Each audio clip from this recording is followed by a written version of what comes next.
walk that walk, I can talk that talk. Give me minds off top. Check the. It is Friday, and we are here with Kwame Siegel. What's up? Hey, thank you for having me. No, man, I'm so blessed to have you.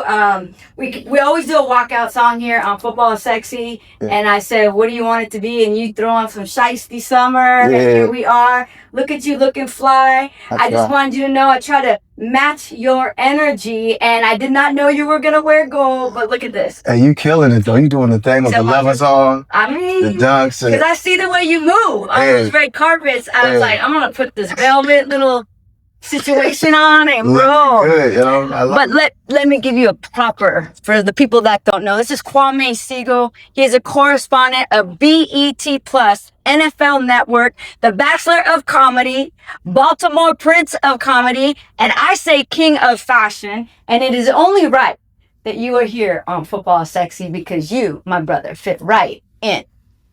I appreciate you. Thank you for having me. That was great. Good to see you out here. You know, this is a big day for me. I was circumcised yesterday, so like the world is mine today. Let's go. I always learn so much about my guests, but I didn't know we are going to learn it right off the top, okay? Yeah. We're going to talk all things football. As you know, this is what we do, but I want to talk a little bit about you. And tell me a little bit, we got to start with the Apollo Theater and how that really started your career. Tell me a little bit about that. I'm originally from Baltimore, and it used to do on Wednesday nights, we used to do the Apollo, and just go up there and say your thing. And as a comedian, like, there's nothing better than like succeeding in New York, period. But at the Apollo, it was just a blessing. I think those are the best places to play. New York, Carolinas, Miami. And you were like, how old were you? You were like... I was probably 16 something at the time, and then that's where I first met Eddie Griffin. But even before I met Eddie Griffin, I used to lie to the club owners in New York that I opened up for Eddie Griffin before I even met him, because he was just such an established legend at the time, and he was still the only legend at the time that was still on the road.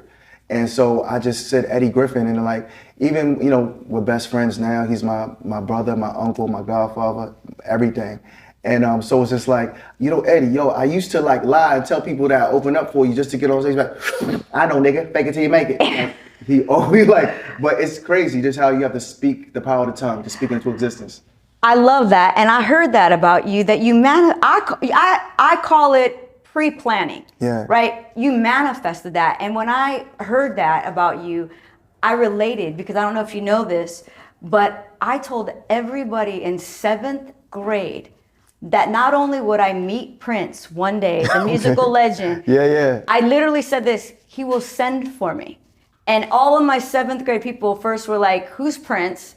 And then they were like, "He's gonna come. You're gonna meet him. He's gonna." I said, "Yeah." I said, not only am I going to meet him, he will send for me one day." And guess what? It happened.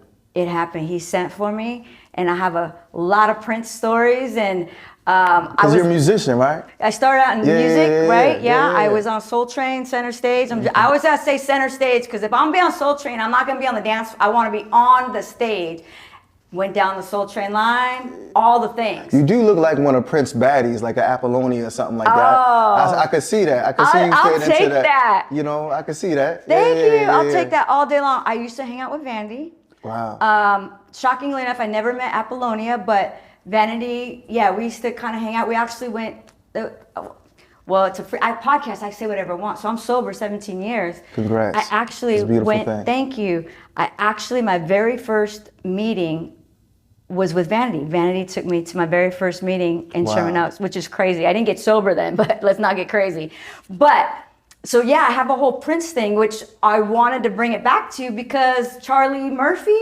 Yeah. Like, tell me a little bit about that. God rest the dead. After I toured with Eddie Griffin, I got with Rich Murphy. That's Charlie's cousin. He's the Murphy family, and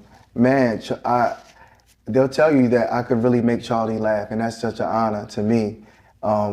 He was such a funny dude, and it's unfortunate that we lost him, because I feel like Eddie Murphy, young Eddie Murphy, Delirious and all of that, that's the young Eddie Murphy, but then I feel like Charlie took over where Eddie stopped doing stand-up and Charlie became the master.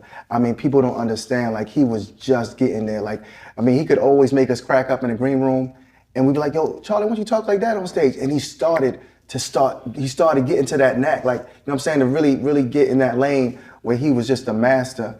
And I just learned so much from him because he had so much humility. He would just tell me how he would get booed off the stage over in St. Louis and whatnot, and how he had called up Eddie one morning, like 3 o'clock in the morning, like, Eddie, you know, I just got booed, man. And Eddie said, who do you think you are? Do you think you're Richard Pryor? Who do you think you are that you're not gonna get booed?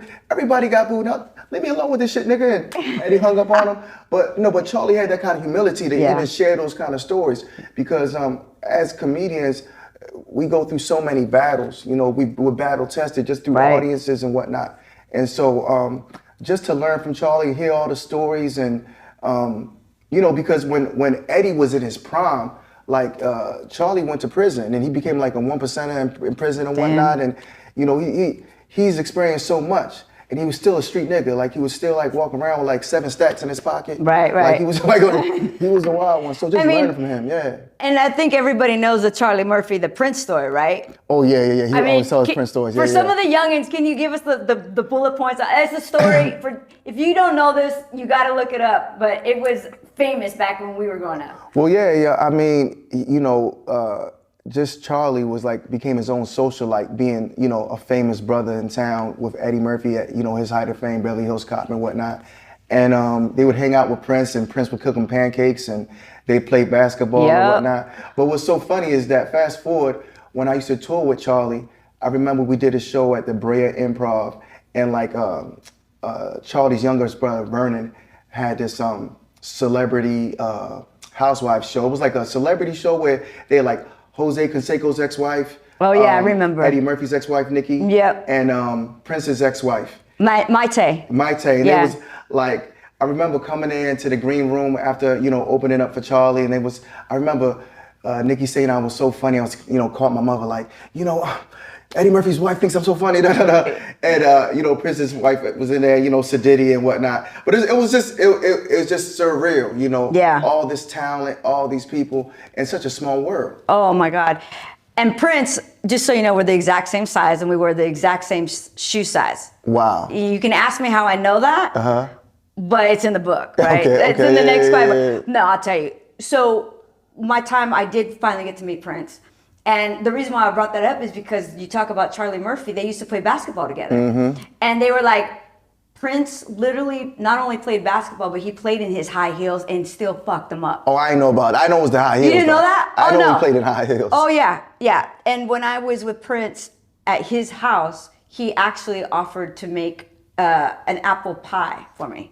Like, so he was quite a chef, huh? He was wild. Like, he was wild. He was everything I think people probably would think he is, but oh my God, I love that. And you are the Prince of comedy, so we're gonna definitely keep talking about you. But talk to me a little bit about the NFL. I like how the comedy plus the football is kind of coming together. How did that happen, and talk to me about that? Well, you know, it was a blessing. Like, I feel like after the pandemic, my life, my career really changed drastically. I had an opportunity to work with BET Plus. I was already working with Earthquake and Quake's house, you know, my DMV brother Earthquake at Kevin Hart's studio. And it brought me a lot of opportunity where I started doing red carpets and whatnot. And then, like, as a comedian myself, you know, a lot of comedians, they dream of being Eddie Murphy, Chris Rock, you know, Richard Pryor, Chappelle, Cat Williams. When I was little, I always wanted to be Arsenio Hall. I always wanted to host the show. I always just wanted to uplift my guests and everything and whatnot. And so the NFL provided a platform for me, and just Dex Santos from the NFLPA, vice president, has been a great mentor to me. Working with the Los Angeles Football Network and the 2 Ryans over there, they put me with the Rams camp and whatnot. And big shouts to Kat over there, Artis, Kat in the front office. And then Ty Gurley, I don't know if people know this, Ty Gurley from Baltimore. So I known Ty Gurley for like 10 years prior, because through Wiz Khalifa. They tight. Okay. So, you know, one time I met Todd and he was like, yo, I'm from Baltimore. We started rapping. Crazy. And I always invite him to my shows and whatnot. So when I first got the gig with the Rams to do the training camp, I hit Todd to pull up. Yo, let me get an interview with you, you know what I'm saying? Come through this week. I'm gonna be there all week. And he pulls up and like, I'm telling you right now, Monica, everybody who wasn't on the field, even the audience was just like listening to our interview. I love it. And I'm asking him like unconventional questions like, does he like Boss Man D-Lo or Young Dolph or whatnot? We going having fun. And what I did not know, Monica, I did not know that was his first time at the Rams facility since he's been cut. That's like so years crazy. Prior. So that I had all this animosity from like the media division from the Rams. They're like, how did he get here? How did he get his interview? And I'm like, yo, that's my brother. So it was you know, serendipitous to say the least. This is such a small world because Michelle does his hair. Oh, Michelle is my girl who does my hair. Stop playing. I swear to God. Okay, do his braids and his everything like that, his twist. It's just so weird. And let's just give a shout out to our girl. How we got here is through Penny Toler. Big shouts to Penny. WNBA legend, Yes. first woman to ever score a basket and a free throw in the WNBA, 3 championship rings. I mean, she's gonna be on the podcast. She don't know it yet, but she's gonna be on it. You need her on here. Yeah, you need to come back. Penny's such a sweetheart. I mean, to take over things that, you know, the Ice House was a historical landmark, and take over things and just uplift it. You know, it's kind of like when Colbert took over Letterman, you took over something that was very good and just even make it better.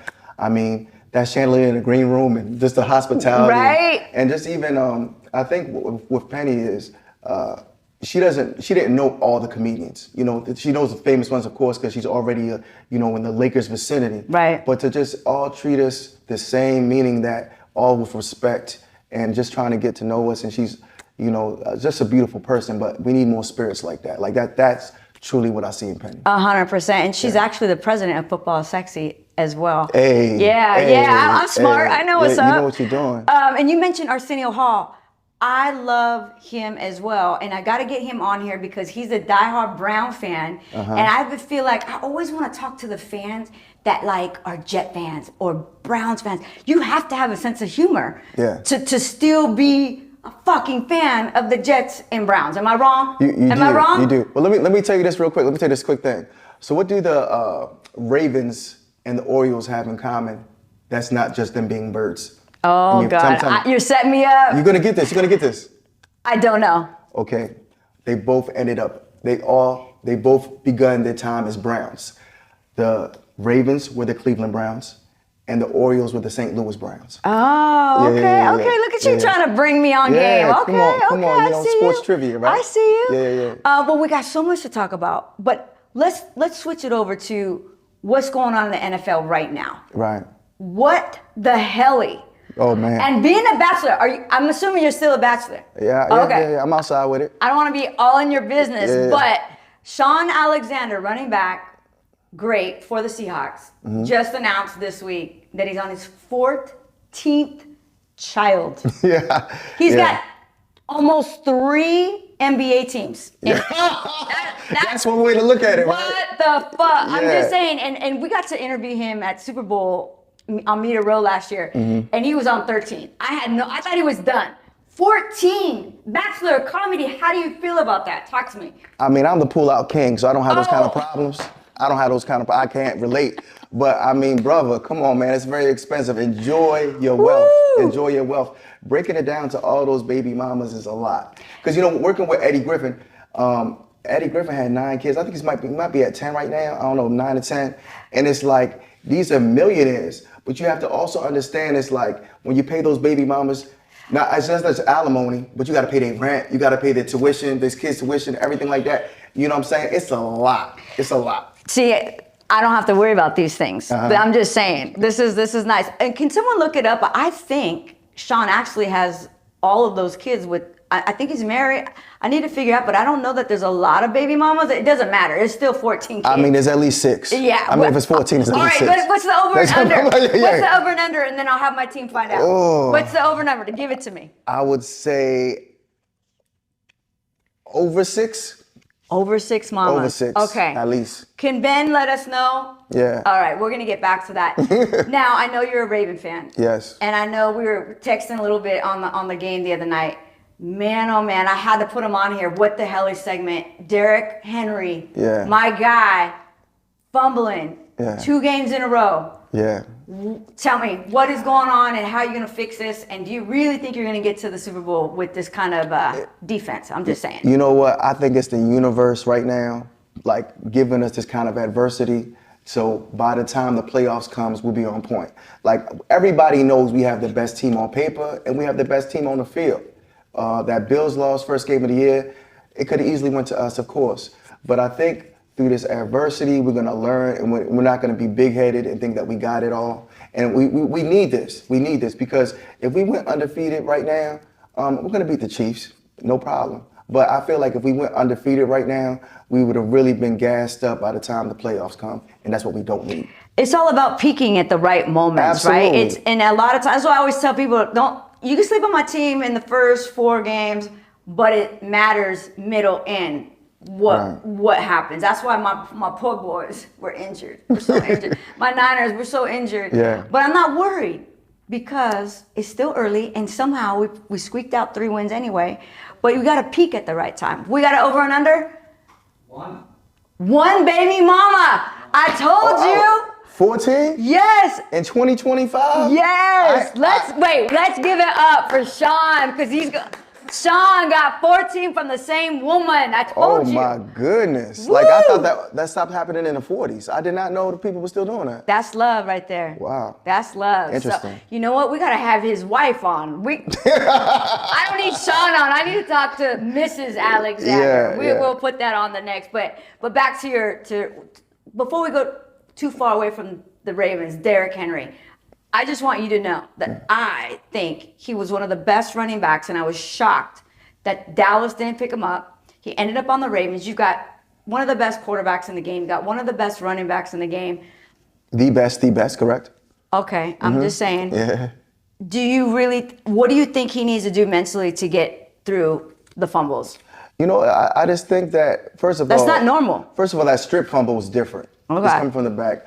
I think that he is right now too much in his head, but I think that it's just the first 3 games. Like, we good. Yeah, okay. Like, we're good. Like, we're so good. Like, that All was the fans nothing. say that. We good. Yeah. And then, like, week 6, we're like, fucked. We're like, we are fucked. He's a perfectionist, and I think, sometimes you try too hard. But that, Hutchinson knocked that ball out? Yeah, from I behind? mean, what are you going to do? That was a Pro Bowl move, and that will never happen again in life. Okay. In life. We'll see. I'm going to play that back. That strip fumble from behind, like, come on now. It's rare. It's rare. Yeah. Flex or next? Our next segment. Yeah. And I know this has been a big controversy on Irsay, the women owner, Carlie, being on the sidelines. She's got a headset on. She's listening to plays. It's a big thing. Yeah. What are your thoughts on that? I think it's bossy. I think that's a flex. Right? I mean, it's like these people, her and Jerry Jones, they have this benefit of owning their own team and being GM of like a video game. Like, why not? Like, why not be in the, and why, this is what you're invested in. Why not? Yeah. And I mean, she's not interfering in any way. She just gets to hear over the waves and she's on the field. I think it's beautiful. And as women in the game, like, that lets you know, like, yo, she's really invested, I mean, I'm sure that this is the first time seeing this. Imagine if we would have seen Any Given Sunday. That's what Cameron Diaz's character would have done. Right. Right? Right, 100%. But that would have been realistic back then. But now she made it happen. Kwame, I own a team. Yeah. I'm on that field. Of course. And I'm listening too. Yeah. I mean, I can't believe it's even a thing because, like you said, you own the team and you want to learn. I mean, I've been a diehard fan my whole life, right? But like, I still want to learn more and more and more. I want to learn more about the coverages and what I'm seeing and all these things and play action. Let her learn and let her know who to fire. How about that? Absolutely. That's what I'm talking about. I want to know who made that mistake and how many times does it happen. And I'm not going to rely on who's telling me. I'm going to know myself. I think I call it a flex too. It's a flex, and she's going to inspire so many women. And she's going to, I love it. And I posted about this 2 days ago, and the comments went crazy. Everybody wanted to say something about it. Men, women, So I was really happy to see the engagement, and and they're undefeated. Right. So call it what you want, but micromanage or not, they're undefeated, and so I'm excited to watch that team go. Let's talk about week 4. Okay. The big controversy next is Micah Parsons is going back to Dallas. For a lot of you who may or may not know, we always like to talk to the newbies. Micah Parsons was with the Dallas Cowboys. I think he was the best player on the team. And Jerry Jones ended up trading him to Green Bay, which is wild to me.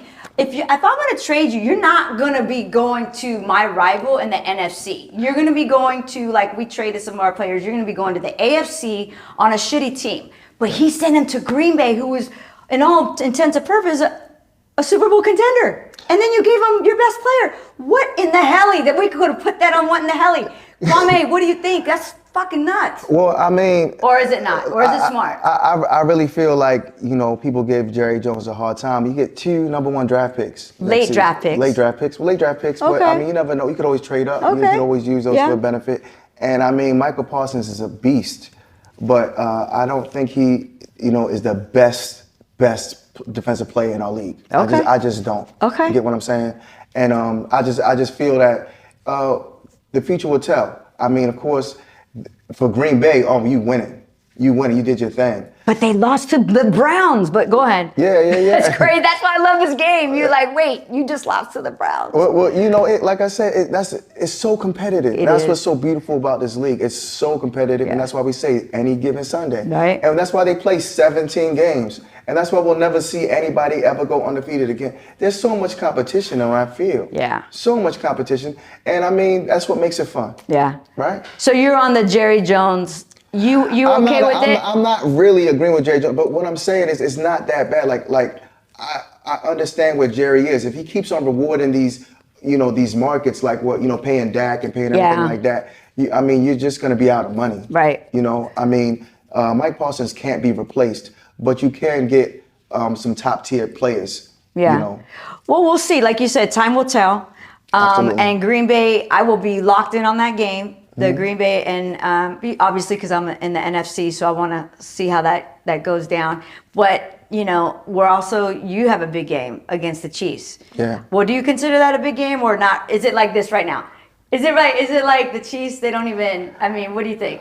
I really feel like they've lost it on offense with their wide receivers, and I know they have a lot of regret for letting Tyreek go. I know they have a lot of regrets for giving D-Hop to us. Get what I'm saying? So it's like it's all the better for us, and when we win, it's all the glory. Okay, look at you. Yeah. By the way, D-Hop, Michelle, my girl, does Todd Gurley and D-Hop's hair. Small world. Isn't that wild? Isn't that wild? Small world. I'm giving you the shout out, girl. I got you. Yeah. By the way, when D-Hop was what I would say up for grabs, I tried to get a hold of the Niners. I just want you to know, and nobody answered. But had they answered, we would not be in the situation we are in today. Wow. I'm just saying. Yeah. I love you, Niner, but but I wanted him because I knew he wasn't done. He's a beast. And he's just consistent.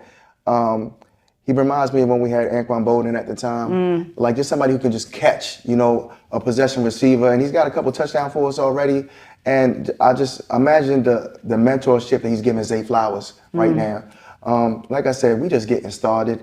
You believe. Yeah, Look, you kind of got the grin like you're not sure. No. I'm trying to tell you, I'm just trying to tell you, it's a 17-game season for a reason. Yeah, for sure. And as long as we stay healthy, we're learning right now.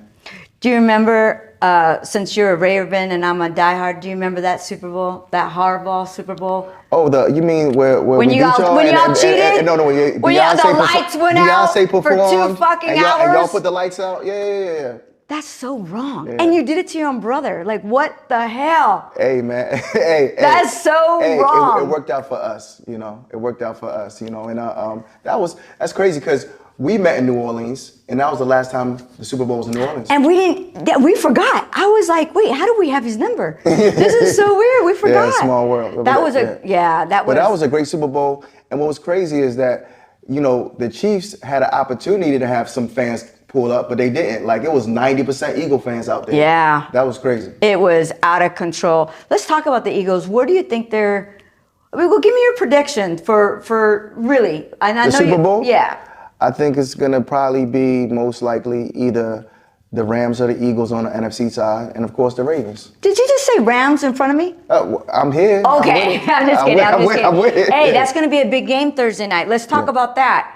Rams, Niners, in SoFi. By the way, do we not have a hookup? We should have a hookup for this. We got to be on the field. How do we make this happen? We need the plug. Yeah, we need the plug.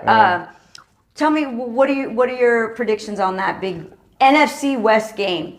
Well, you know, like I said, every summer I've been able to, do some corresponding with the Rams camp, and this year, just like I said, flawless.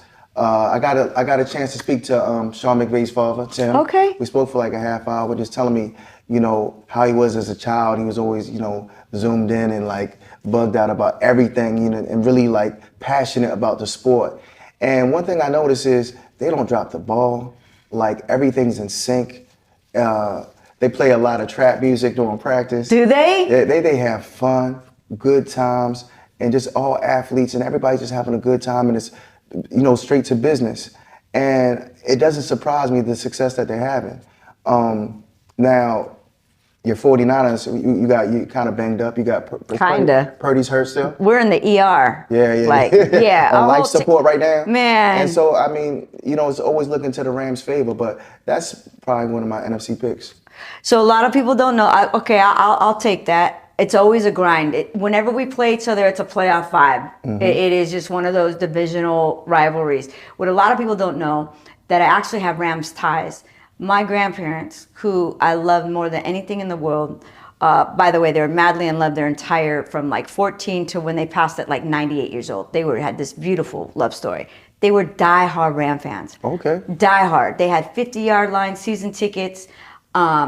And their house was full of Rams, everything. So a lot of people don't know, but I have this little thing for the Rams because of my grandparents. I have their jerseys and some of their jackets that they wore. And my grandma would give up her ticket when the Niners came to town, and I would go with my grandpa. Wow. So if my Niners don't get where they need to be, I will always back the Rams up. And I'm going to get a lot of hate, but y'all don't know me, so it's all good. But yeah, I think like a good idea. I love the Rams. The stadium SoFi is insane. And I think Thursday night is going to be one for the books. I really do think that. There we go. So let's talk about, we got your Super Bowl. Tell me about where you're doing now. Where can people find you? What do you got coming up? And all the good things. And well, right now I got a celebrity interview show right now. As I interview celebrity athletes. I've been so blessed that everyone that I've had on my show so far has either been in the Hall of Fame, won a championship, or both. Okay. And I'm very proud of that. And it's just like I said, I love interviewing icons and legends, and you learn so much. And I'm, working with the NFL Wives. We did some charity work together. I work with the NFLPA. I get to talk to the rookies every year. And I just, love instilling, in the youth and in these guys, just what I've learned through life. I tell them, like, listen, man, you don't have to propose right now, but you feel sure you can point it out and say, this is the one. You didn't get to Travis Hunter, though. You saw what Travis was doing. You saw him out there with the bodyguard. My goodness. You see about that. Well, I mean, Travis is, he's young and he's in love, and let him do his thing. Yeah. And, we all have to live and learn. Everybody don't have that iceberg slim mentality. Yeah. They don't. But it's sometimes with these athletes, they're so passionate about their sport. Sometimes they have to learn things in life that we take for granted, being well-rounded and whatnot. But I wish them the best, and, I think this gives this girl an opportunity to show her true love for him. Right. Because a lot is riding on it right now. 100%. Yeah. 100%. And that is so amazing. Congratulations. I love that, you're able to learn so much from all of these athletes with like incredible careers. Is there anything that you can remember, even I see you always on the red carpet, like, is there anything that sticks out in your mind that where someone asked you or told you something that you had that threw you off, you were just like, wow, I did not know that, or something, you know, that you just never forget? I know one time when I first met Dave Justice, I think it was on my side because I'm really obnoxious sometimes. But I met Dave Justice and his wife, and you know, his daughter's a fabulous actress. And right there, I was just comfortable enough to ask Dave Justice, like, so this is the woman that you dropped Halle Berry for, right here? Like, my God. Like he said, damn right, motherfucking right. Oh my Like he's really goodness. passionate, and we still friends, and we're gonna have him on the show too. And it's just like I just think being authentically yourself. It sounds so cliche, but being yourself. You know, I love working with the NFL Gospel. I know Jared Verse from the Rams and his mother. They're really good people, and just you know, NFL ties to everything. I remember I had an opportunity to go to my first Super Bowl when there was in Phoenix a couple years ago, and I was like, I had like 8 shows in a row with the Laugh Factory, like booked, pop, pop, pop, pop, pop, pop. And I was so brainwashed at the time. As a comedian, you just like, oh, I can't let the Laugh Factory down. And it's like, but yo, there's no bigger stage than the NFL. So I mean, that's the Say first it for the people in the back. There's no bigger stage than the NFL. And so you have an opportunity, how we were on Media Row, like that right there is just official. It's just a blessing. And I mean, what, you see Dan Marino and Joe Montana and, you know, Donovan McNabb. Everybody's there, right there. All these resources are here, and with our peers, and we just get to learn. You can't beat that. 100%. And I love that my world of music, my 2 passions are coming together, right? Music and football, and now comedy as well, right? And hybrid. It's just amazing. Yeah, it's amazing. And you know, even you follow us, right? I try to bring the music. I try to bring the vibe, you know, for the ladies especially, but we got thousands and thousands of men followers like yourself. By the way, we are getting ready to do a Football Sexy night at the Comedy. Penny is helping us out at the Ice House. I'm locking you in right now. I'm ready. Are you ready? It's going to be January. This is an unveil. January the 30th. Tickets are not on sale yet. Okay. But no, we got to do it right before the Super Bowl. It's going to happen. And I got to make sure we have you on. Definitely. I would love Okay, to. see that, Penny? We got one comedian. Let's go. We up. Yeah. I'm trying to get Arsenio, and we'll get Angela and call it a day. The 3 of you, I'm good. Let's go. But, Angela Johnson? Yeah, because she's a Raider fan. I love Angela. Can we get her? I love Angela, yeah. Oh, which brings me, before I let you go, we do, our last segment is called Who's Got Next? And that means you get to tag somebody who you think should be sitting in this chair Okay, with me at some point this season. Who would you say would be great to have on? And then we're gonna go out and try and get them. So no pressure. I'm just saying. Well, it shouldn't be too far. Probably Nick Hamilton. Okay. He's a friend of mine. He's actually a correspondent for Spectrum and a lot of other outlets. Like he's the Stuart Scott of our time. I'll make sure that you get the interview. I say that because he's like probably one of the only journalists I've met on the scene, because I'm the only comedian, of course. Yeah. But he actually knows what he's doing. I was very surprised that, you know, being in these spaces, these journalists sometimes they're not really football fanatics like me and you. Like right. They, you know, I used to think that they would always hire previous former players because, you know, of their fame, but it's actually because of their knowledge. Because right. a lot of these journalists, they really don't know, like they can't even have a common, basic conversation about football. And with ChatGPT, I don't know how much longer they're gonna last. Right. But yeah, so it's like, yeah, I think Nick is a good guy for you to you know, have on here. And all right. I think I see big things in his future. I love it. And I lied because I'm gonna ask you one more thing because I'm looking at this bling and I have it on my card. I was like, ask him, who's the best dressed in the NFL? Oh man, that's hard to say. I like my man from the Browns. What's his name? He's from Ghana. I forget his name, but I know who you're talking about. He can dress because he always tears it up. Derrick Henry is a great dresser. He's always taking his style to the next level. What about Mike McDaniel and his shoe game? And my guy Joe Burrow. Joe Burrow. Really? You like Joe? Yeah, Joe. Okay. I text Joe from time to time. He just looks at his phone, but yeah, we go back and forth. Oh my God, I love it. Yeah, Joe can dress. Okay. All right, we're gonna give it to Joe. Man, thank you so much. Yeah. I appreciate you. I feel like we're gonna be doing some more stuff together. We gotta work together. I just get that. I'm manifesting it. There you go. All right, let's go. Thank you, Kwame. Everybody follow Kwame Siegel. Siegel and Siegel. Yeah, hit me up on the gram. You can see me this Saturday at your girl's crib. I heard her roommate's out of town, so we're gonna be extra loud. Hit me on the gram at KWAME.SIEGEL. You know what I'm saying? And you ain't never gonna see me wearing this shit on my podcast again, but I want to make sure I match. I knew you were gonna come. You were gonna come lit. Let's go. Football is sexy. I can walk that walk, I can talk that talk. Give me minds off top. Check the clock.